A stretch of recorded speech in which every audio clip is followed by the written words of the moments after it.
Hi hello' everyone. আজি ইমান বেছি ৰ'দ দিছে আৰু সেইবাবে জেঠীমাই বটি আছে মাহ। গৰমৰ দিনত মাহৰ দাইল খাই বহুত বেছিয়ে ভাল লাগে আৰু এয়া মাৰ হাত ভাঙিছে বাবে আজি ঘৰৰ বেছিভাগ কাম ময়ে কৰিব লগা হৈছে। আৰু এয়া পাৰি আনিছোঁ গছৰ পৰা অমিতা, এয়া গছৰ অমিতা হয়। আৰু এয়া আনিছোঁ ভাতকেৰেলাখিনি আমাৰ ঘৰৰে আছিলে। কোনে কোনে ভাতকেৰেলা খাই ভাল পায় মোক জনাব। আৰু এয়া হৈছে মাছ আজি বনাইছোঁ অমিতাৰে আৰু এইফালে বনাইছোঁ শাক। আৰু তাৰপিছত আহিছোঁ, এয়া মই গছৰ পাত কেইটামান কাটি দিবৰ কাৰণে, কাৰণ ছাগলীকেইটাই একো খাব পোৱা নাই। ছাগলীকেইটাৰ বাবে কেইটামান গছৰ পাত কাটি দিলোঁ।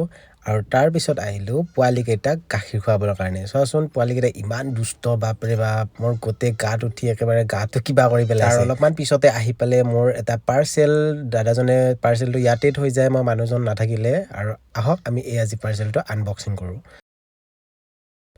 পাৰ্চেলটোত আছে এটা LED লাইট, মানে LED লেম্প হয়। এইটো মই ৰিলছ বনাবৰ কাৰণে লৈছিলোঁ।